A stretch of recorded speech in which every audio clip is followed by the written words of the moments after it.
Here to discuss with you regarding the most hot topic LIC IPO, which the market is expecting from a last 1 year. तो LIC का IPO आने के लिए तैयार हो चुका है और सरकार की पूरी प्लानिंग हो चुकी है। जिस प्रकार DRHP फाइल होने की खबरें इस महीने के अंत तक की चल रही हैं कि 21 जनवरी से 23 जनवरी के आसपास LIC अपना DRHP फाइल कर देगी और 21 दिन के अंदर सेबी इस DRHP को क्लियर कर देगी। तो यहां पर प्रोसेस बड़ी तेजी से किया जाएगा क्योंकि देश का सबसे बड़ा आईपीओ है ये। सबसे बड़ी चीज हम यहां पर ये देख लें LIC के आईपीओ के अंदर कि LIC का आईपीओ मार्च में प्रस्तावित है, तो इसी फाइनेंशियल ईयर मार्च के फर्स्ट वीक से सेकंड वीक के अंदर LIC का आईपीओ आ जाएगा। अब मैं आपको सबसे बड़ा कंसर्न बताता हूं वैल्यूएशन का। एम्बेडेड वैल्यूएशन जो LIC के आईपीओ की निकाली गई है वो 8 लाख करोड़ से 10 लाख करोड़ तक निकाली गई है।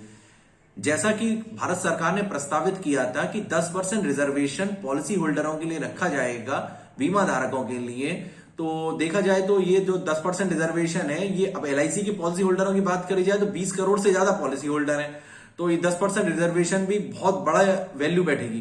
तो इसके लिए गांव गांव जाकर के खाते खुलवाए जाएंगे, सारा प्रोसेस किया जाएगा डीमेट अकाउंटों का, क्योंकि डीमेट अकाउंट ही की बेनिफिशियरी होगा यहां पर LIC के आईपीओ को लेकर के। तो ये जो 10% रिजर्वेशन रहेगा यहां पर अब इस बार गवर्नमेंट ये प्रस्ताव कर रही है कि 1 लाख करोड़ रुपए जुटाए जा सके LIC के आईपीओ से।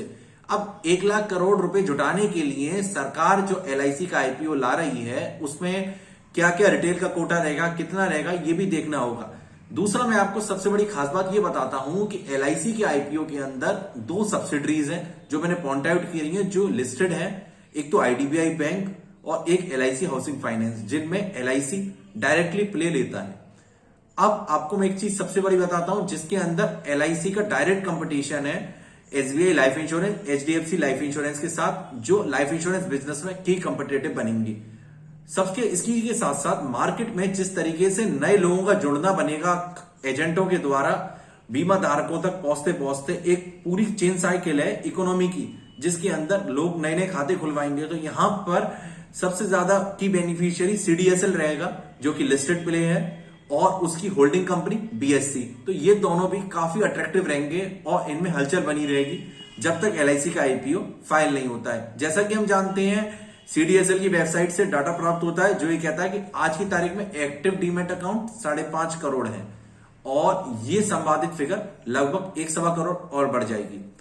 तो CDSL पर आपकी निगाह होनी चाहिए। इसी के साथ साथ ब्रोकिंग कंपनियां जैसे कि एंजल ब्रोकिंग और आपकी फाइनेंशियल सर्विसेज में आनंद राठी हो गया, आपका जियोजित फाइनेंस हो गया, MK सिक्योरिटीज, दुनिया भर की फाइनेंशियल ब्रोकरेज कंपनियां, ये भी आपकी निगाह में होना चाहिए क्योंकि इनके भी कहीं ना कहीं से इनडायरेक्टली बेनिफिशियरी पड़ेंगे LIC के आईपीओ को लेकर के। तो ये सारी बातें LIC के आईपीओ को लेकर के मेजर चीजें मैंने ले ली। यहां पर अब LIC की वैल्यूएशन की बात मुझे जो लगती है, जैसा कि गवर्नमेंट 8 से 10 लाख करोड़ की LIC की आईपीओ की वैल्यूएशन ले रही है, मुझे यहां पर वैल्यूएशन में थोड़ी सी कमी लगती है क्योंकि LIC की आईपीओ की वैल्यूएशन और ज्यादा होगी। अभी गवर्नमेंट ने LIC के बिजनेस की वैल्यूएशन निकाली है, जिस एसेट्सों को LIC होल्ड करती है उनकी वैल्यूएशन और रीरेटिंग अभी जो होगी वो LIC के आईपीओ के बाद जब LIC का शेयर लिस्ट होगा वो और ज्यादा कई हद तक बहुत आगे वैल्यू करेगी। मुझे LIC का जो आईपीओ का शेयर आएगा, अब ये देखना होगा कि गवर्नमेंट किस रेट पर लाती है।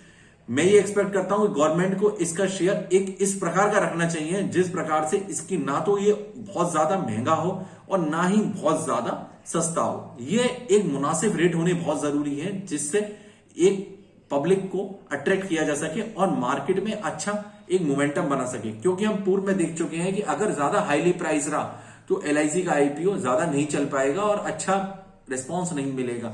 जो कि LIC का आईपीओ है, देश का सबसे बड़ा आईपीओ रहेगा, काफी पब्लिक जुड़ी हुई है, तो इस आईपीओ की वैल्यूएशन होना बहुत ज्यादा अच्छी जरूरी है क्योंकि एक काफी लोगों को मिल जाए, ये भी गवर्नमेंट को प्लान करना चाहिए। तो LIC के आईपीओ को लेकर के ये सारी चीजें हैं जो मैं आप सभी के लोगों के साथ साझा करना चाहता था। अगर आपको मेरा कंटेंट पसंद आई तो चैनल को लाइक करिए, शेयर को सब्सक्राइब करिए। Thanks for watching.